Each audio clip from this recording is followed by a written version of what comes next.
Hello नमस्कार दोस्तों, आज मैं आपके सामने फिर हाजिर हुआ हूँ एक नया पॉइंट लेकर के। The ailing planet.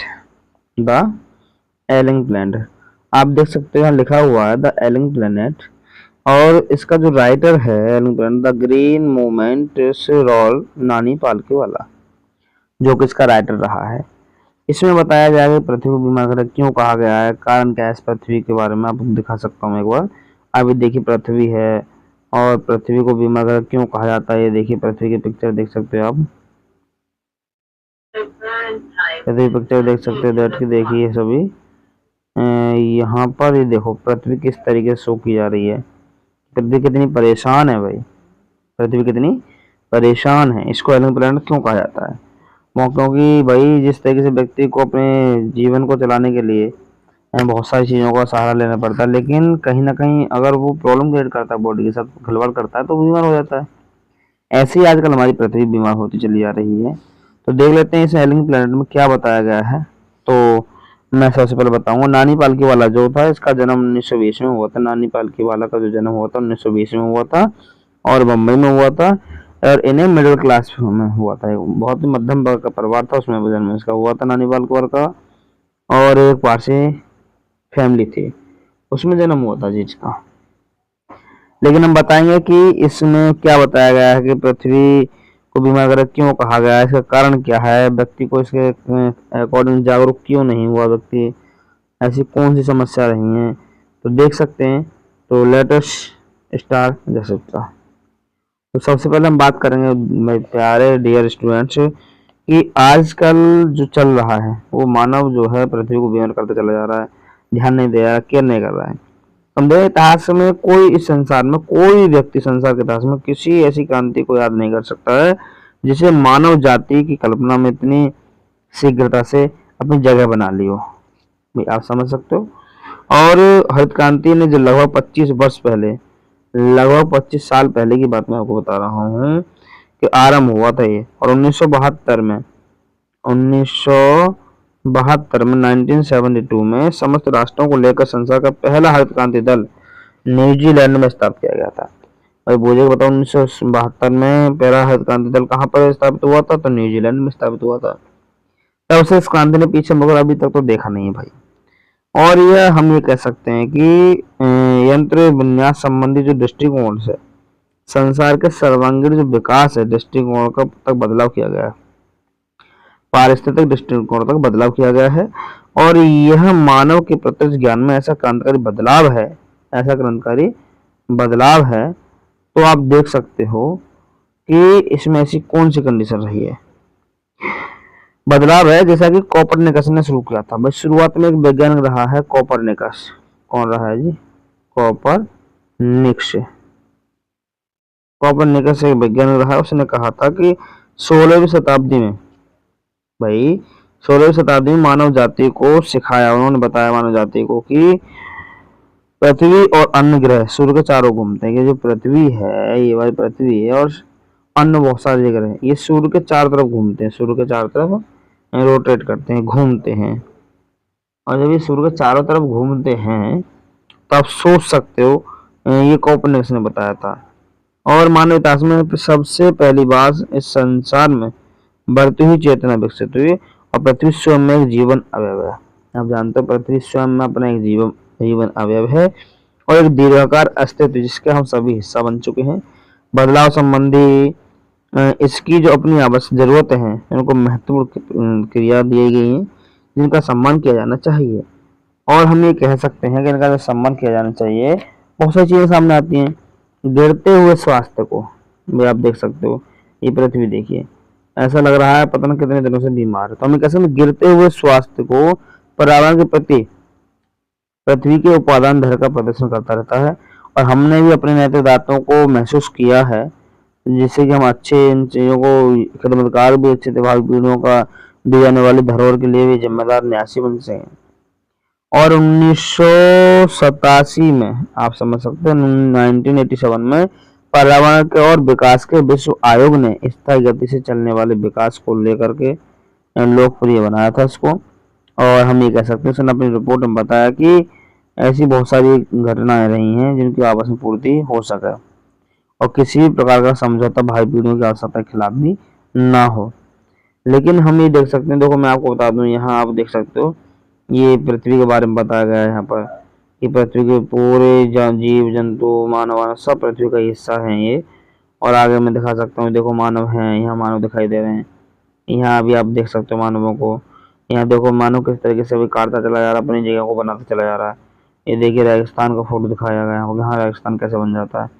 और यहाँ देखिए आप, ये आप देख रहे हो, ये जाम्बिया का एक लुसाका नगर है, लुसाका नगर है जाम्बिया में, मतलब चिड़ियाघर है। लुसाका नगर में चिड़ियाघर है जिसमें एक पिंजड़ा है, ये आप देख रहे हो, पिंजड़ा देख सकते हो, ये जो पिंजड़ा ही है जिसमें एक पिंजड़ा है, जहाँ नोटिस पर लिखा हुआ है, ये देख सकते हो आप, ये रहो, यहाँ नोटिस पर लिखा हुआ है कि संसार का सबसे खतरनाक जानवर, संसार का सबसे खतरनाक जानवर, the world's most dangerous animal, the world's most dangerous animal.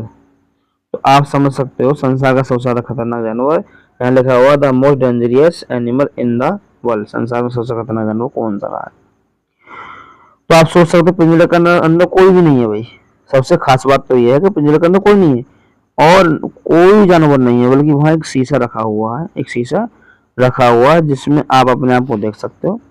और इसका मतलब ये है कि जब तुम्हें तुम्हारी खुद की शक्ल उसमें दिखाई देगी, इसका मतलब आप इस संसार के सबसे खतरनाक जानवर हुए, क्योंकि व्यक्ति ने जानवरों से ज्यादा पृथ्वी को हानि पहुंचाई है, व्यक्ति ने जानवरों से ज्यादा पृथ्वी को हानि पहुंचाई है। उसके बाद में हम ये देख सकते हैं कि इसमें और बहुत सारी विभिन्न देशों में बहुत सी एजेंसियों को इस तरह का धन्यवाद भी दिया है कि संसार के सबसे खतरनाक जानवर के मस्तिष्क में एक नई चेतना आई है। और हम ये कह सकते हैं सहकार व सहयोग की प्राणी की और उन्मुख होने की सद्बुद्धि में अब आ गई है, हालांकि वो सोचने लगे पृथ्वी क्या है क्या नहीं है। और हम ये भी कह सकते हैं, देखिए आप देखिए यहाँ पर ये पृथ्वी देख सकते हो आप, ये देखो मानव भी है, ये देखो पृथ्वी, ठीक है ना। तो आप ये देख सकते हो ये वाला पॉइंट। तो यहाँ बताया गया कि वैज्ञानिक 14 लाख जीव, देखो वैज्ञानिक जो है 14 लाख जो प्रजातियां हैं उनकी अब तक लिस्ट बना दी उन लोगों ने, जिसमें साथ ही मानव धरती को बांटते हुए नजर आ रहे हैं, मानवों ने भाई सबको डिवाइडेशन कर दिया इन चीजों को, ठीक है ना, बांटते नजर आ रहे हैं। और अन्य प्रजातियों का अनुमान भी बहुत बड़ा लगा रखा है।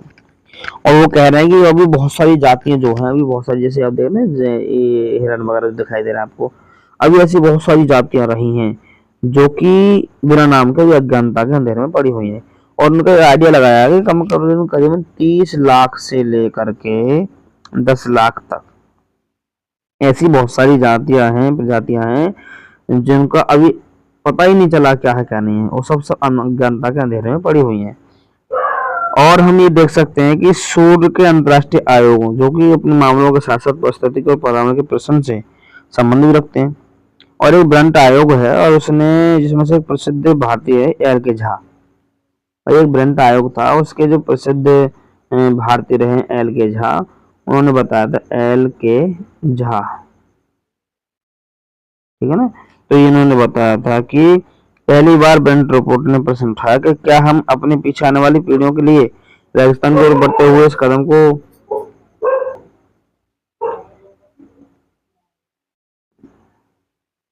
कदम को भाई हम कहीं बढ़ते हुए कदमों जैसे गर्म होते हुए ग्रह को छोड़कर जाएंगे या नहीं जाएंगे, जहाँ केवल बंजर भू क्षेत्र विषाक्त होता हो, जहाँ केवल बंजर भू विषाक्त होता है, ये कहना चाह रहा क्या हम इसको छोड़कर जाएंगे या नहीं जाएंगे, जैसे भक्त नजर आ रहा है, देख सकते हो। तो बहुत सारी चीजें सामने आ रही हैं। तो कहीं ना कहीं ये भी बताया गया है कि ये सब चीज बहुत ही पॉलिटिकल हो जाएगी एक दिन आकर के। और एक मिस्टर लेस्टर है, एक मिस्टर लेस्टर है, मिस्टर लेस्टर, ठीक है ना। मिस्टर लेस्टर जो है उन्होंने अपने विचारों के, उनकी पुस्तक रही है ग्लोबल इकोनॉमिक प्रोस्पेक्ट, उनकी पुस्तक का नाम है भाई लेस्टर आर ब्राउन की पुस्तक है ग्लोबल इकोनॉमिक प्रोस्पेक्ट। उसमें बताया गया कि जैविक प्रणालियां 4 प्रकार की होती हैं, उन्होंने बताया, उसमें साफ साफ बताया कि जैविक जो प्रणालियां हैं वो 4 प्रकार की होती हैं। वो कितने प्रकार की होती हैं भैया? 4 प्रकार की होती हैं, जिनमें बहुत सारे समुद्री जीव भी हैं, समुद्री जीव भी हैं, आप देख सकते हो समुद्री जीव भी उसमें दे रखे हैं, और वन भी हैं हमारे, वन देख सकते हो, ये वाले एरिया पूरा वन का ही पड़ा है। उसके बाद में घास के मैदान भी देख सकते हो आप, घास के मैदान भी देख सकते हो। और भूमि जो कृषि है, ये 4 तरीके से बांटा है। और उन्होंने कहा है कि हमारा भोजन उपलब्ध कराने के लिए 4 प्रणालियां खनिज और पेट्रोलियम तक की मात्रा को, पदार्थों को छोड़कर उद्योगों के लिए वास्तव कच्चा माल उपलब्ध करा देते हैं। संसार के बहुत बड़े भाग पर प्राणियों का मानव का कहीं ना कहीं दावा है विनाश के स्तर तक पहुंच चुका है। ऐसा बिंदु भी है कि अपंग हो रही है हमारी पृथ्वी। और यह होता है कि मछली उत्पादन गिर रहा है, वन खत्म होते जा रहे हैं, घास के मैदान बंजर होते चले जा रहे हैं। आप देख सकते हो घास के जो मैदान है, देखिए घास के मैदान बेचारे बंजर होते चले जा रहे हैं। देखो आप बंजर भूमि दिखाई दे रही है, घास के मैदान क्या होते चले जा रहे हैं, बंजर होते चले जा रहे हैं। और जो कृषि है वो बंजर होती चली जा रही है, वो खत्म होती चली जा रही है। कहीं ना कहीं प्रोटीन के प्रति सचेत और प्रोटीन के भूखे संसार में जरूरत से अधिक मछली उत्पादन रोज का अहम बात है। गरीब देशों में खाना पकाने के लिए जलाऊ लकड़ी जो होती है, जलाने वाली लकड़ी, तो कहीं ना कहीं हम ये कह सकते हैं उनके लिए जंगलों को साफ किया जा रहा है। कुछ जगह पर तो लकड़ी इतनी महंगी हो गई है कि जो बर्तन में खाना बन रहा है ना, उससे भी ज्यादा कीमती है वो, ठीक है ना। तो आप समझ सकते हो। और एक डॉक्टर मेयर रहे हैं, एक डॉक्टर बेचारे मेयर रहे हैं, उन्होंने कहा था कि उष्ण कटिबंधीय वन विकास के लिए ऊर्जा के स्रोत हैं। उन्होंने कहा था उष्ण कटिबंधीय वन विकास के लिए ऊर्जा के स्रोत हैं। तो हम ये सोच सकते हैं, इसलिए इनके विनाश के जो परिणाम हैं, कुछ प्रजातियां लुप्त होने का सामना भी कर रही हैं। ठीक ही कहा गया है, हम ये कह सकते हैं लास्ट में कि ठीक ही कहा गया है कि वनों का मानव से पहले, मरुस्थलों के बाद में आविर्भाव होता है। वही वनों का मानव से पहले मरुस्थल जो है उनका आविर्भाव होता है, आते हैं। संसार के उष्ण कटिबंधीय वनों की प्राचीन विरासत कम से कम 4 से 5 करोड़, 4 से 5 जो करोड़ है एकड़ प्रति वर्ष दर से नष्ट हो रही हैं। लेकिन जलाने के लिए गोबर की बढ़ती मांग है, धरती की महत्वपूर्ण प्राकृतिक खाद से वंचित होते जा रहे हैं। और विश्व बैंक जो है उसका अनुमान है, वही विश्व बैंक का अनुमान लग चुका है कि विश्व बैंक का जो अनुमान है वही अनुमान लगा चुकी है विश्व बैंक कि 2000 में, सन 2000 में अनुमानित जलाऊ लकड़ी की जो मांग है वो सामना करने के लिए वन लगाने की दर में 5 गुना बढ़ जाएगी कम से कम। और जेम्स स्पैथ जो कि अंतर्राष्ट्रीय संसाधन संस्था के अध्यक्ष रहे हैं, एक व्यक्ति है James Speth, James Speth, James Speth. और ये कहीं ना कहीं हम कह सकते हैं भाई कि अंतर्राष्ट्रीय संसाधन संस्था के सदस्य हैं। और उन्होंने एक दिन कहा था कि हम कह रहे थे कि हम 1 सेकंड में 1 एकड़ की दर से वन को खो रहे हैं, परंतु यह एकड़ प्रति आधे सेकंड से काफी करीब। उन्होंने कहा था कि हम 1 सेकंड में कम से कम 1 एकड़ की दर से वनों को खो रहे हैं, और ये समय घट भी सकता है। तो भारत के संविधान भी है, वही एक भारत में जो संविधान है 48 अनुच्छेद, उसका प्रावधान है कि राज्य देश के पर्यावरण के संरक्षण व संवर्धन का और वन्य जीवों की रक्षा करने का प्रयास करेगा। लेकिन होता नहीं है भाई, सरकार कह देती है लेकिन कदम नहीं उठाती है। परंतु जो अनंत दुख का कारण है वह ये हुआ है कि कानून भारत में ना तो माने जाते हैं और ना ही लागू किए जाते हैं। भाई हम समझ सकते हैं, एक बात बताओ, कानून क्या भारत में लागू हो रहे हैं? आज भी तुम देख रहे हो बहुत सारी कंडीशन देखने को मिल सकती हैं। भाई गरीब गरीब होता जा रहा है, कानून हमारे भारत में लागू होते तो है ही नहीं, मान लो हो भी जा तो मानता नहीं कोई भी। तो उदाहरण के लिए हम ये भी कह सकते हैं भाई छुआछूत की है, जाति प्रथा है, या जो मजदूरी है, क्या खत्म हो जाएंगे? परंतु वे बिना शर्म के संविधान के लागू होने के 44 वर्ष बाद ही फूल रही हैं। हमारी संसदीय आकलन समिति की हाल ही में रिपोर्ट ने भारत के वनों को पिछले 4 दशकों के दौरान हुई विनाश कमी को प्रकाश में डाला है।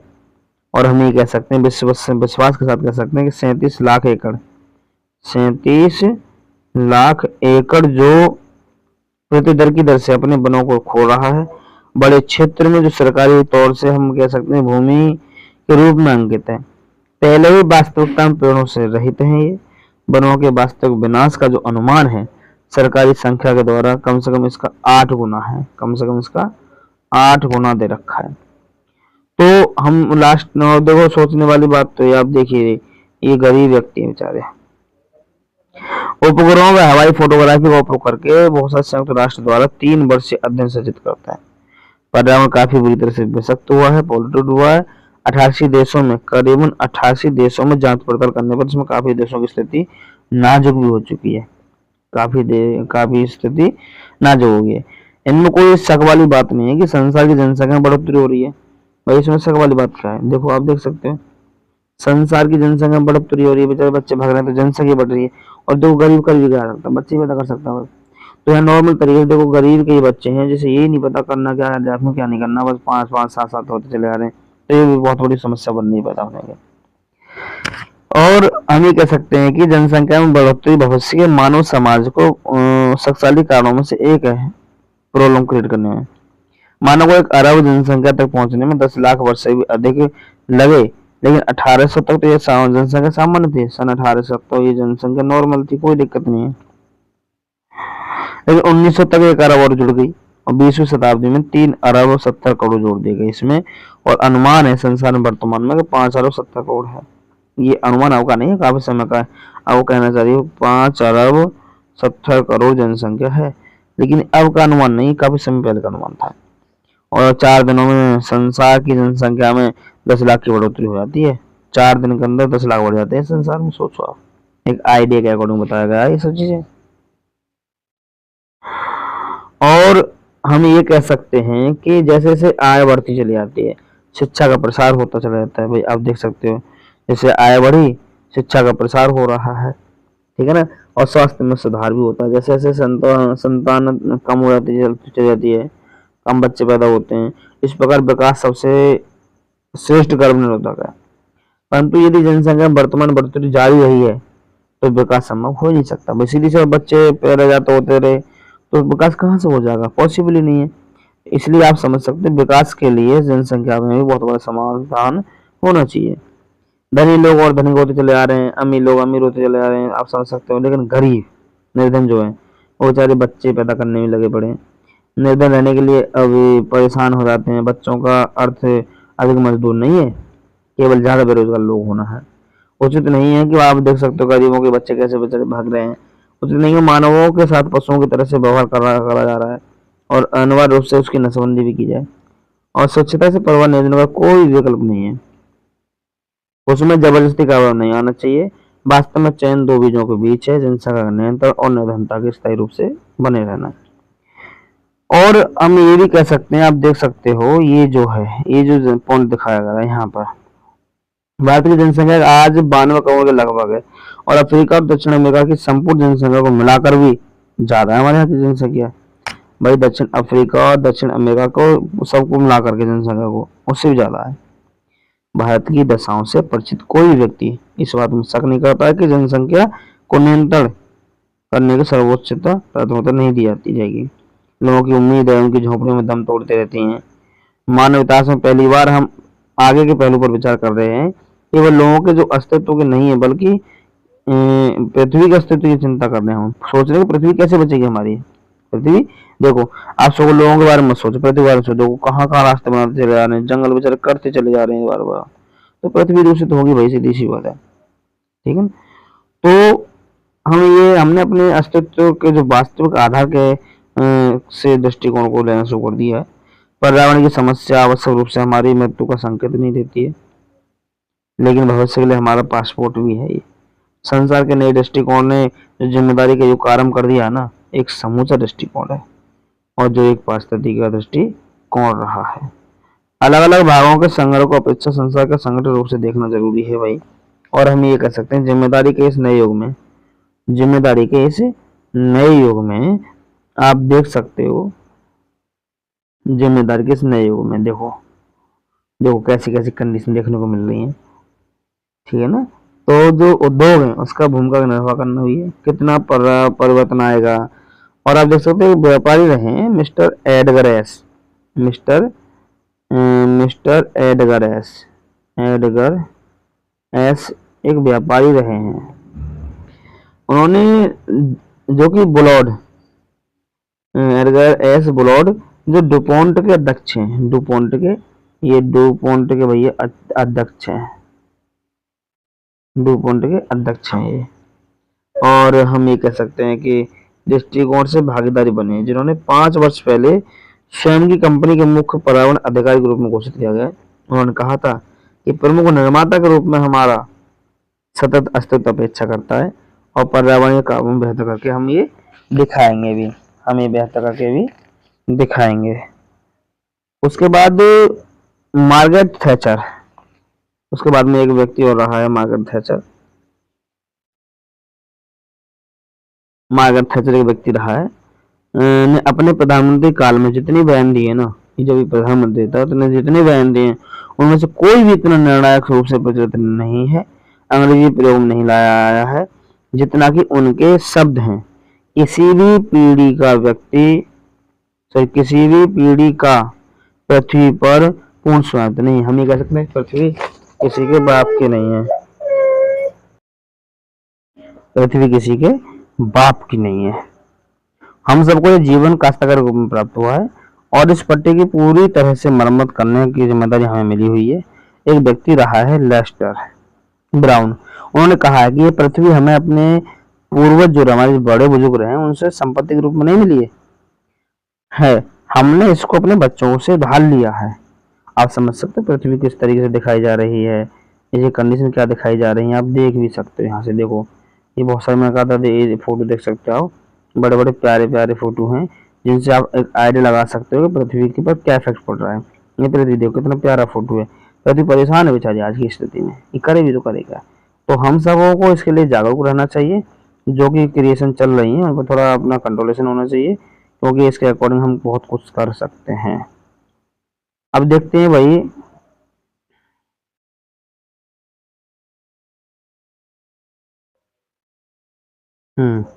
अब देखते हैं इसके एलिंग प्लैनेट के कुछ क्वेश्चंस हैं, तो उन क्वेश्चनों को देख लेते हैं एक बार कैसे हैं कैसे।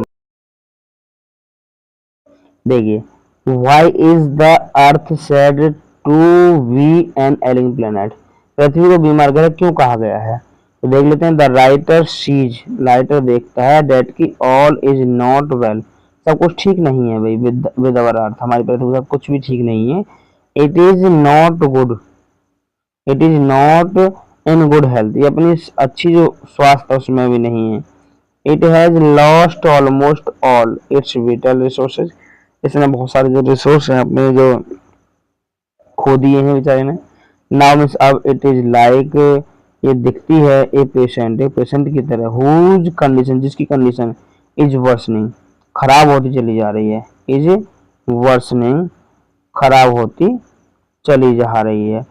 अब आप देख सकते हो कि इसकी कंडीशन किस तरीके से बेकार होती चली, सो इसलिए द राइटर कॉल्स, लेखक पुकारता है, इट मीन्स इसको द एलिंग प्लैनेट, इसलिए लेखक इसको एलिंग प्लैनेट पुकार लेता है।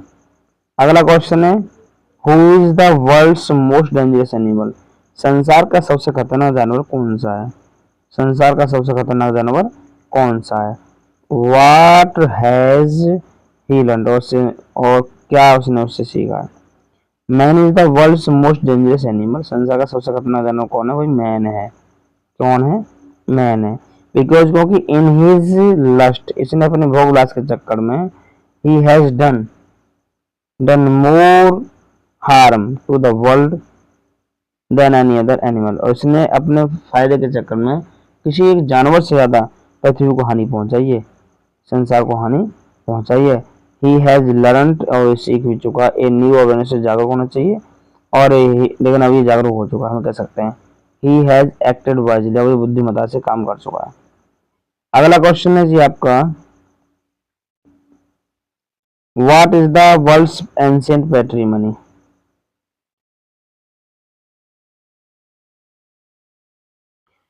विश्व की प्राचीन विरासत क्या है, विश्व की प्राचीन विरासत क्या है। तो देख लेते हैं, the world's ancient patrimony is tropical forest, जो विश्व की प्राचीन विरासत है वो उष्ण कटिबंधीय वन है। ट्रॉपिकल फॉरेस्ट का मतलब होता है उष्ण कटिबंधीय वन। और हम ये कह सकते हैं, the most precious ancient patrimony is eroding at the rate of 40 to 50 million acreage year. हम ये कह सकते हैं ये जो सबसे ज्यादा बेशकीमती जो प्राचीन विरासत है, 40 से 50 मिलियन एकड़ प्रतिवर्ष की दर से नष्ट होती चली जा रही है, इरोडिंग होती चली जा रही है, और डेट जो कि मोर इन द रियलिटी डाटा, और वास्तविक डाटा में तो कुछ और ज्यादा है। हम ये कह सकते हैं जो वास्तविक जो आंकड़े हैं ना उनमें कुछ और ज्यादा दे रखी है। अगला क्वेश्चन है what is in the zoo at Lusaka Zambia. Lusaka Zambia के जू में क्या है?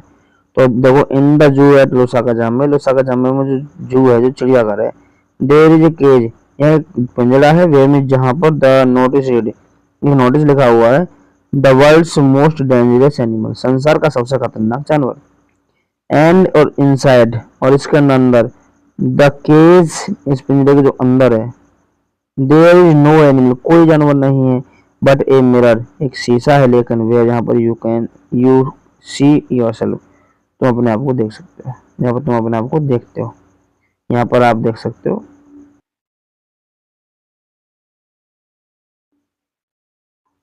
अगला क्वेश्चन है तुम्हारी, मैंने बता दिया, इसमें एक शीशा है, यहाँ कोई जानवर नहीं है, एक शीशा है, यहाँ पर तुम अपने आप को देख सकते हो। अगला क्वेश्चन है which movement data, sorry which movement does Nani Palkhivala refer to, how popular do you think it is. भाई कौन से आंदोलन में नानी पालकी वाला क्या करते हैं, क्या सुझाव देते हैं, और ये किस तरीके से प्रसिद्ध हुए, जरा सोचो उसके बारे में। The author, Nani Palkhivala refers to the green movement, हरित क्रांति के लिए। It has started nearly 35 years है, वही लगभग 35 साल पहले उन्होंने स्टार्ट किया, इन 1972 में। It has changed our concept, उन्होंने अपने कंसेप्ट को भी चेंज किया। The shift is very positive, हर समय इन्होंने हमेशा पॉजिटिव सोचा। It has become very popular, प्रसिद्ध भी हो गए बहुत ज्यादा, ओवरऑल द वर्ल्ड, पूरे संसार में। कुल मिलाकर भाई नानी पालकी वाला ने इतने अच्छे अच्छे विचार दिए, इतने अच्छे अच्छे विचार दिए कि लोग इनके बारे में सोचने तक को मजबूर हो गए। बहुत सारी कंडीशन इनके सामने आई हुई हैं, बहुत सारी कंडीशन इनके सामने आई हुई हैं। तो अगला देखते हैं भाई, शॉर्ट क्वेश्चन हो गया, अब लॉन्ग क्वेश्चन की तरफ चलते हैं थोड़ा सा।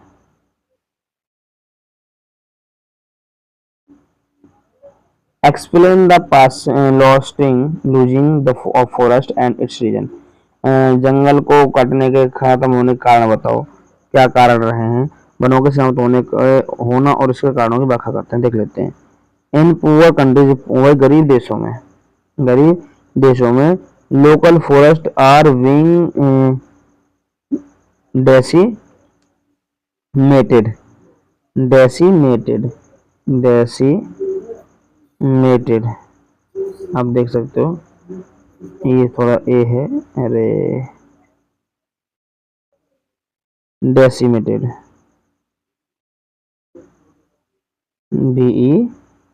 DECIMATED, डेसिमेटेड, ठीक है ना। तो ये डेसिमेटेड लिखा हुआ है। In order to procure firewood for cooking, हम ये कह सकते हैं कि जो गरीब देशों में स्थानीय जंगल है ना, खाना पकाने के लिए जलाओ जो लकड़ी है, उसके लिए जंगल साफ किए जा रहे हैं, उसके जंगल साफ किए जा रहे हैं। In the words of doctor Mayer के शब्दों में हम ये कह सकते हैं, the tropical forest are the power house of evolution, के उष्णकटिबंधीय जो वन है ऊर्जा के स्रोत रहे हैं, और several species of life face expiration as a result of its destruction, और इसके विनाश के जो अनेक जीव प्रजातियां लुप्त होने के सामने हो रही है ना, कहीं कहीं हम ये कह सकते हैं बहुत सारे कारण इसके सामने दिए हुए हैं, इसके परिणाम नहीं, बहुत सारी जीव जाती हैं, सेवरल स्पीशीज, बहुत सी जीव जाती हैं जो रही हैं।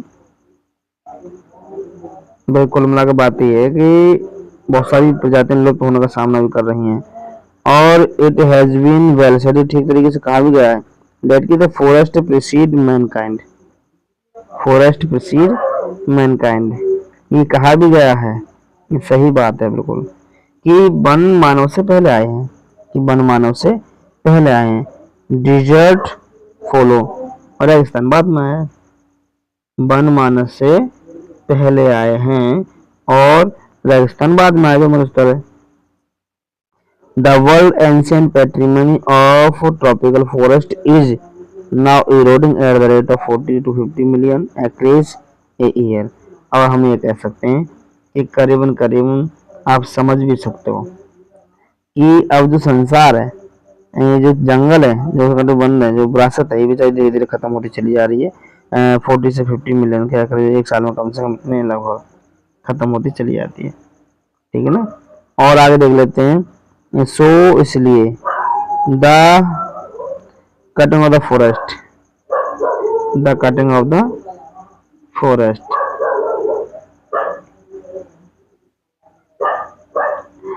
To acquire fuel wood, to acquire fuel wood, यहाँ देख सकते दिखाई नहीं दे रहा है, इसे डाल देते हैं। Fuel wood is the main reason behind it, is the main reason behind it. और इसके पीछे एक बहुत बड़ा कारण भी है, जो हम ये लास्ट में ऐलान कर सकते हैं कि कहीं ना कहीं जो ईंधन के लिए जंगलों का जो काटना, इसके पीछे मुख्य कारण रहा है कि जंगल किस तरीके से काट देते हैं। तो देखिए डियर, मैंने आपको एक चैप्टर पढ़ा है अभी, बहुत प्यारा चैप्टर था, एंड द एलिंग प्लेनेट, और जो कि पढ़ा बड़े मन से है। और आप सभी इसको ज़रा पढ़ें, सोचें, समझें, उसके बाद नोटबुक में नोट करें और लाइक और कमेंट करना ना भूलें। धन्यवाद।